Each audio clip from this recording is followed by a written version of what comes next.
Hello അസ്സലാമു അലൈക്കും. അപ്പോൾ എന്തൊക്കെയുണ്ട് വർത്താനം? എല്ലാവരും സുഖം തന്നെയല്ലേ?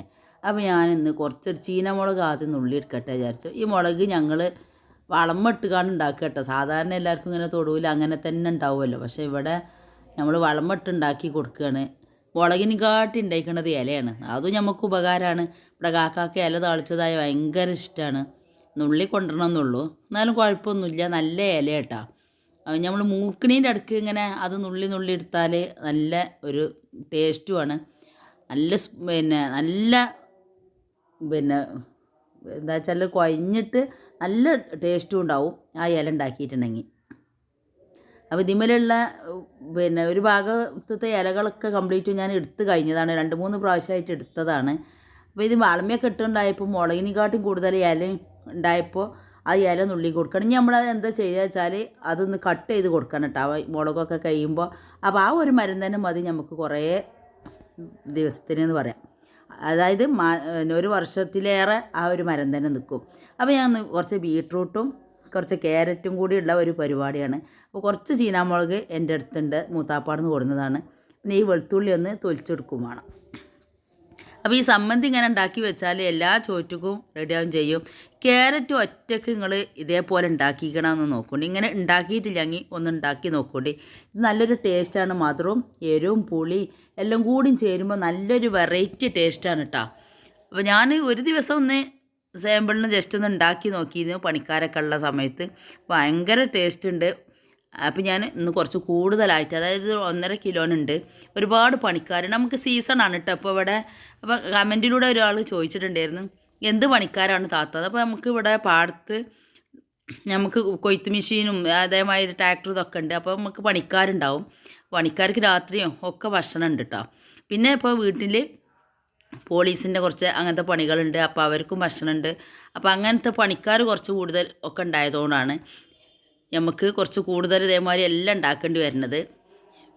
പിന്നെ എന്നോട് ഒരാൾ ചോദിച്ചിട്ടുണ്ടായിരുന്നു നിങ്ങൾ എരിവ് ഉപ്പൊക്കെ കൂടുതൽ ഇടുന്ന കാണുമ്പോൾ പേടിയാണെന്ന്. ഇപ്പോൾ ഇവിടെ വന്ന് ഭക്ഷണം കഴിച്ച ഒരാളാണ് കേട്ടോ. അവിടെ വീഡിയോ കാണുന്നുണ്ടെങ്കിൽ അവർക്ക് മനസ്സിലാവും.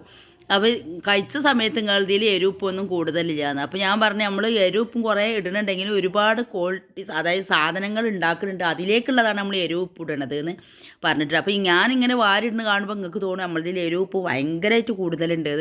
പക്ഷെ അതൊന്നുമില്ല കേട്ടോ. അപ്പോൾ ഇത്രയൊക്കെ ഇടണേ അപ്പോൾ നമുക്ക് അത്രത്തോളമാണ് സാധനങ്ങൾ നമ്മൾ ഉണ്ടാക്കുന്നത്. അപ്പോൾ അതിലേക്കുള്ളതാണ് ഇട്ട് കൊടുക്കുന്നത്. അപ്പോൾ ക്യാരറ്റ് ഞാൻ അത്യാവശ്യം ഒരു വെള്ളം വെച്ചിട്ട് അതിൽ ഉപ്പിട്ടുകാണ്ട് വേവിക്കാൻ വെക്കുകയാണ്. ഉപ്പ് ലാസ്റ്റ് ഇട്ടാലും മതി, പക്ഷേ ഞാൻ ഒപ്പം തന്നെ ഇട്ടിട്ടുണ്ട്. കുറച്ച് മഞ്ഞൾപ്പൊടിയും കൂടി ഇട്ടുകാണ്ട് ഒന്ന് ജസ്റ്റ് ഒന്ന് തള വന്നപ്പോൾ മൂടി വെച്ചു. എന്നിട്ട് തീയൊന്ന് ചുരുക്കി കൊടുത്തിട്ടാണ്. അപ്പോൾ ഇമ്മ ഒരടുപ്പത്ത് കറി ഉണ്ടാക്കുന്നുണ്ട്. ഇന്ന് മുളക് ഇട്ടതാണ് ഇട്ടമ്മ ഉണ്ടാക്കുന്നത്. മീൻ കറിമ്മയും കാക്കിയൊന്നും ഇങ്ങനത്തെ പച്ചക്കറിനോട് വലിയ താല്പര്യമില്ല. ക്യാരറ്റ് പൊതുവേ കാക്ക കഴിക്കൂല. അപ്പം അതിൻ്റെ ഇടയിൽ ഐസക്കുട്ടി കണ്ടില്ലെങ്കിൽ ആ സ്റ്റൂളുമ്മൽ നമ്മളിവിടെ ഉണ്ടാക്കണ മാതിരി ഓരോന്നിനും പാത്രങ്ങൾ, പിന്നെ ഉപ്പിന്, ചപ്പാത്തിക്ക്, ചോറിന് എന്നൊക്കെ പറഞ്ഞ് നമ്മൾ പണിയെടുക്കണ മാതിരി പാത്രങ്ങൾ കുട്ടിക്ക് വേണം. അതുമാത്രമല്ല നമ്മൾ യൂസ് ചെയ്യുന്ന പാത്രം, അവൾക്ക് കളിക്കണ പാത്രങ്ങളൊക്കെ ഉണ്ട്, കളറായിട്ടുള്ള പാത്രങ്ങളൊക്കെ ഉണ്ട്. പിന്നെ സ്റ്റീലിൻ്റെ ചെറിയ പാത്രങ്ങൾ അത് വേറെ, അതൊന്നും അവൾക്ക് പറ്റൂല. നമ്മൾ യൂസ് ചെയ്യുന്ന വലിയ പാത്രങ്ങൾ തന്നെ പറ്റുള്ളൂ. എന്നിട്ട് അതിൻ്റെ ഇടയിൽ ഉണ്ടാക്കലും ഉപ്പുണ്ടാ നോക്കി എന്ന് പറഞ്ഞാൽ നമ്മളെ കൊണ്ട് ഉപ്പ് നോക്കിച്ചാലൊക്കെ അവൾ ചെയ്യുന്നുണ്ട്. നമ്മൾ ചെയ്യണ അവൾ കാണുന്നുണ്ടല്ലോ. അപ്പോൾ ഇതൊന്ന് ഇളക്കി കൊടുത്തുകാണ്ട് ഒന്ന് അമർത്തിയിട്ട് കൊടുക്കണം. വെള്ളം കുറേയൊക്കെ വറ്റി തുടങ്ങിയിട്ടുണ്ട്. അപ്പോൾ നന്നായിട്ടൊന്ന് വെന്ത് വരണം, പക്ഷേ ഉടഞ്ഞൊന്നും പോകണ്ട കേട്ടോ. അതാ ഇമ്മാൻ്റെ കറി ഉമ്മ തൂമ്പിക്കുന്നുണ്ട്. അപ്പോൾ ഇമ്മയിൽ എന്താ വെച്ചാൽ മുളകും പൊടി ഇട്ട് കൊടുത്താൽ നമ്മൾ ഇതിൻ്റെ കറിക്ക് നല്ലൊരു കളറുണ്ടാവും. അപ്പോൾ ഇമ്മക്ക് അത് നിർബന്ധം കേട്ടോ. അതേമാതിരി ഇമ്മ ഉണ്ടാക്കുമ്പോൾ കാശ്മീരി മുളകും പൊടിയിലാണ് ഉണ്ടാക്കുക. ഇമ്മക്ക് കളറ് നിർബന്ധമാണെന്ന് പറയാം. പിന്നെ ഈ ബീട്രൂട്ടിൻ്റെ സമ്മന്തിക്ക് ഞാൻ വെളുത്തുള്ളി തോലൊടിച്ച് 2 സൈഡും ഇങ്ങനെ കട്ട് ചെയ്ത് എടുത്തിട്ടുള്ളൂ. എന്നിട്ട് നന്നായിട്ടാണ് കഴുകിയതാണ്. അതിലേക്ക് വേണ്ട ചീനാമുളക്. അപ്പോൾ എരിവും ഒക്കെ നിങ്ങൾക്ക് അനുസരിച്ച് ഇട്ട് കൊടുക്കുക. വെളുത്തുള്ളി അത്യാവശ്യം ഞാൻ ഇട്ട് കൊടുത്തിട്ട് നല്ല ടേസ്റ്റാണ് വെളുത്തുള്ളി ഇട്ട് കൊടുത്താൽ. പിന്നെ അതിലേക്ക് ആവശ്യത്തിനുള്ള ബീട്രൂട്ടും കൂടി ചേർത്ത് കണ്ട് ഒന്നുകൊണ്ട് പൊടിച്ചെടുക്കുക. ആദ്യം തന്നെ നമ്മൾ ജസ്റ്റ് ഒന്നുകൊണ്ട് പൊടിച്ചെടുക്കുകയാണ് നന്നാവുക. അതിന് ശേഷം നമുക്ക് സുർക്ക വെച്ചുകൊണ്ട് അരച്ച് കൊടുക്കാം കേട്ടോ. അപ്പോൾ കറക്കി എടുത്തുകൊണ്ടാണ് പൊടിച്ചെടുക്കുന്നത്. അപ്പോൾ ഉപ്പ് എരിവ് നിങ്ങളെ ആവശ്യത്തിനനുസരിച്ച് ഇട്ട് കൊടുക്കുക. ഇത് ഞാൻ ഒരു 3/4 കിലോ ബീട്രൂട്ട് ഉണ്ട്. ആ ഒരു 3/4 കിലോനത്തേക്ക് ഞാൻ 10 അല്ലി വെളുത്തുള്ളി ഇട്ട് കൊടുത്തിട്ടുണ്ട്. അപ്പോൾ അത് നിങ്ങൾക്ക് അല്ലിയാണ് എണ്ണാൻ പ്രയാസകരം. കാരണം എന്താ അറിയോ, അതിങ്ങനെ തോല് കംപ്ലീറ്റ് എടുത്തിട്ടില്ലല്ലോ, അപ്പോൾ ഇങ്ങനെ ഒട്ടി നിൽക്കുന്നുണ്ട് കേട്ടോ. അപ്പോൾ വെളുത്തുള്ളി എനിക്ക് ഇഷ്ടമാണ്. അപ്പോൾ ഈ വെളുത്തുള്ളി ഇങ്ങനെ ഇട്ട് കൊടുത്താൽ നമുക്ക് ഗ്യാസിൻ്റെ അസുഖങ്ങൾക്കും ഇതിനൊക്കെ നല്ല ഇതാണ് കേട്ടോ. നമ്മൾ നല്ലൊരു വയറിനൊക്കെ നല്ലൊരു സുഖമാണ്. അപ്പോൾ അതുകൊണ്ടാണ് ഞാൻ ഇതിൽ വെളുത്തുള്ളി കൂടുതൽ ചേർത്ത് കൊടുക്കുന്നത്. ഇപ്പോൾ അതൊന്ന് പൊടിച്ചെടുത്തിട്ടുണ്ട്. അതിന് ശേഷം അതിലേക്ക് ആവശ്യത്തിനുള്ള സുർക്കയും കൂടി വെച്ചിട്ട് നന്നായിട്ടൊന്നുണ്ട് അരച്ചെടുക്കുക. പച്ചവെള്ളം തൊടിക്കുകയോ ചെയ്യരുത്. പച്ചവെള്ളം തൊടിച്ചിട്ടുണ്ടെങ്കിൽ പെട്ടെന്ന് കേടായി പോകുന്നതാണ് എൻ്റെ ഒരു ഇത് കേട്ടോ. ഞാനിതുവരെ അങ്ങനെ ചെയ്തിട്ടില്ല. അപ്പോൾ അടുത്തത് നമ്മളെ ക്യാരറ്റ് ഉണ്ടല്ലോ, ക്യാരറ്റ് വെന്ത് വന്നിട്ടുണ്ട്. അതിലേക്ക് ചീരുള്ളി, വെളുത്തുള്ളി, ചീനാമുളക്, കരിവേപ്പിൻ്റെ ഇലയും കൂടി ഒന്ന് പൊടിച്ചെടുക്കുകയാണ്. അപ്പോൾ തേങ്ങ ചിരകിയത് കഴിഞ്ഞിട്ട് അപ്പോൾ ഞാനൊരു വെച്ചാൽ ഒരു മുറി തേങ്ങ പൂണ്ടെടുത്തേക്കാണ്. അപ്പോൾ അത് ഇതിൻ്റെ കൂടെ ഒന്ന് പൊടിച്ചെടുക്കുകയാണ്. തേങ്ങ ചിരകാൻ ഭയങ്കര മടിയാണ് എൻ്റെ മക്കളെ. ഭയങ്കര മടിയുള്ള ഒരാളാണ് തേങ്ങ ചിരക. ഏത് പണി എടുക്കണേന് കുഴപ്പമില്ല, തേങ്ങ ചിരകൽ നമുക്ക് അലർജിയാണ്, അത്രക്കും പ്രശ്നമാണ്. അപ്പോൾ ഏതായാലും ഇതൊന്നുകൊണ്ട് പൊടിച്ചെടുക്കട്ടെ. അപ്പോൾ നമ്മൾ ക്യാരറ്റിക്ക് നമ്മൾ ഇത് ഇട്ട് കൊടുക്കുമ്പോൾ ഞാൻ പറഞ്ഞില്ല നല്ല ടേസ്റ്റാണ്. എരിവും പുളിയും മധുരവും എല്ലാം കൂടിയാണ് വരിക. ക്യാരറ്റിലാണ് മധുരം ഉണ്ടല്ലോ. അപ്പോൾ ഇതൊന്ന് പൊടിച്ചെടുത്തിട്ടുണ്ട്. അപ്പോൾ ഇതൊരു പാത്രത്തിലേക്ക് മാറ്റി കൊടുക്കുകയാണ്. അത് വെച്ചാൽ മിക്സി ഒന്നുകൊണ്ട് കഴുകി വെക്കാമല്ലോ വിചാരിച്ച്. പിന്നെ കട്ടി തൈരാണെങ്കിൽ ഒന്നുകൊണ്ട് അടിച്ച് കൊടുക്കുക. ഇല്ല കുറച്ച് ലൂസായിട്ടുള്ളതാണെന്നുണ്ടെങ്കിൽ അങ്ങനെ തന്നെ മതി കേട്ടോ.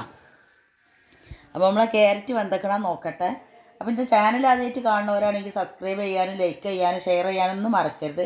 കമൻറ്റ് ചെയ്ത് കേട്ടോ. അതേമാതിരി നിങ്ങൾക്ക് ഇഷ്ടപ്പെട്ട വീഡിയോ ആണെങ്കിൽ ആർക്കെങ്കിലും ഒന്ന് ഷെയർ ചെയ്ത് കൊടുത്താണ്ടി. ഇഷ്ടപ്പെട്ടില്ലെങ്കിൽ ഡിസ്ലൈക്ക് അടിച്ചോളി കേട്ടോ, കുഴപ്പമൊന്നുമില്ല. അതൊക്കെ അവനാൻ്റെ ഇഷ്ടമാണ്. പിന്നെ കമൻറ്റിലൂടെ ഒരാൾ ചോദിച്ചിട്ടുണ്ടായിരുന്നു, മുഹറം 9 നോമ്പിട്ടെന്ന് നിങ്ങൾ ഭക്ഷണം ഉണ്ടാക്കുന്ന സമയത്ത് നല്ല ടേസ്റ്റ് ഉണ്ടെന്ന് പറഞ്ഞാൽ നമ്മൾ ഭക്ഷണം കഴിച്ചിട്ടാണോ നിങ്ങൾ വീഡിയോ എടുക്കലെന്ന്. അതൊക്കെ അവരോരുത്തരും ഇഷ്ടമാട്ടോ. പക്ഷേ ഞാനിപ്പോൾ ഈ വീഡിയോ എടുക്കുന്ന സമയത്തും ഇതിപ്പോൾ വീഡിയോ എടുത്ത് കഴിഞ്ഞിട്ട് 10 ദിവസമായി. അതിന് ശേഷമാണ് ഞാൻ ഇന്നിപ്പോൾ ഇത് എഡിറ്റ് ചെയ്യുന്നത്. കാരണം എന്താണെന്ന് വെച്ചാൽ എനിക്ക് സൗണ്ടൊക്കെ പോയി പ്രശ്നമായിട്ടുണ്ടായിരുന്നു. അപ്പോൾ നമുക്ക് സൗണ്ട് കൊടുക്കാൻ പറ്റാത്തതുകൊണ്ട് ഈ വീഡിയോ അത്രയും നമ്മളെ വീട്ടിൽ ഈ ഫോണിൻ്റെ ഉള്ളിൽ ഇരുന്നു കേട്ടോ ഈ വീഡിയോ. അപ്പോൾ അങ്ങനത്തെ ഒരു പ്രശ്നം ഉണ്ടായിരുന്നു. ഇപ്പോൾ ഞാൻ അതിലേക്ക് നമ്മളെ അരപ്പൊക്കെ ഒഴിച്ച് ഒന്ന് നന്നായിട്ടൊന്ന് ചൂടാക്കിയെടുത്തു. അപ്പോൾ വെള്ളം കംപ്ലീറ്റും കുറഞ്ഞ് ഒഴിവാക്കിയ പോലെ വറ്റിച്ചെടുത്തിട്ടാണ്, നന്നായിട്ട് വറ്റിച്ചെടുത്തിട്ടുണ്ട്. അതിൻ്റെ ശേഷം അതിലേക്ക് തൈര് ഒഴിച്ച് കൊടുക്കുകയാണ്. അപ്പോൾ തൈര് പുളിപ്പുള്ളതാണെങ്കിൽ അതിനനുസരിച്ച് ചേർത്ത് കൊടുക്കുക. ഇത് പുളിപ്പ് കുറവാണ്, അപ്പോൾ കുറച്ച് ലൂസായിട്ടുള്ള തൈരേന്, അതുകൊണ്ട് കുഴപ്പമില്ല. അപ്പോൾ ഞാൻ അങ്ങനെ തന്നെ ഒഴിച്ച് കൊടുത്തു. ഇല്ല കട്ടി തൈരാണെങ്കിൽ മിക്സിയിൽ അരച്ചെടുക്കരുത്, ജസ്റ്റ് ഒന്നുകൊണ്ട് കറക്കി എടുക്കുക കേട്ടോ. ഇനി കുറച്ചൊന്ന് ചൂടാറിയതിൻ്റെ ശേഷമാണ്, അതായത് നല്ല തിളച്ച ചൂടിന്ന് ഒന്നുകൊണ്ട് മാറിയതിന് ശേഷമാണ് തൈര് ഒഴിച്ച് കൊടുത്തത്. വെള്ളം വിട്ട് പോകണ്ട വിചാരിച്ച്. പിന്നെ പച്ച വെളിച്ചെണ്ണ ഒഴിച്ച് കൊടുത്തു കേട്ടോ. അപ്പോൾ ഇത് നല്ലൊരു ടേസ്റ്റാണ്. ഇതന്നെ ഇങ്ങനെ നമുക്ക് കുഴച്ച് തിന്നാൻ രസം കേട്ടോ. അവിയൽ പോലെ തന്നെ, പക്ഷേ വേറെയുള്ള പച്ചക്കറി കാര്യങ്ങളൊന്നും ഇട്ടിട്ടില്ല മാത്രം. നമ്മളെ ബീട്രൂട്ട് സംബന്ധി ഇത് ഫ്രിഡ്ജിലാണ്ട് എടുത്തേക്കും ചെയ്യും. ഇതിപ്പോൾ കൂട്ടെടുക്കാനും കൂടി വേണ്ടിയിട്ടായിട്ട് 2 പാത്രത്തിലേക്ക് മാറ്റി വെച്ച് കൊടുത്തതാണ്. അപ്പോൾ അങ്ങനെയൊക്കെയാണ് ഞാൻ ഈ സംബന്ധി ഇതൊക്കെ റെഡിയാക്കൽ. അപ്പോൾ അത് നമുക്ക് ചോറ് കഴിക്കാൻ സമയമായിട്ടുണ്ട്. മീൻ പൊരിച്ചതുണ്ട്, അതേമാതിരി ഉപ്പേരിയും എല്ലാം ഇവിടെ റെഡി ആയിട്ടുണ്ട് കേട്ടോ.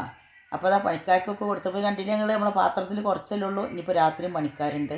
അപ്പോൾ അതൊക്കെ കൂടി കഴിഞ്ഞിട്ടുണ്ട് വെച്ചെങ്കിൽ ഇന്ന് രാത്രിത്തോടു കൂടി ഇത് തീരും. അപ്പോൾ ഇത്രയാണ് നമ്മളെ വീഡിയോ. അപ്പോൾ അടുത്തൊരു വീഡിയോ വരുന്നത് വരേക്കും എല്ലാവരോടും അസ്സലാമു അലൈക്കും.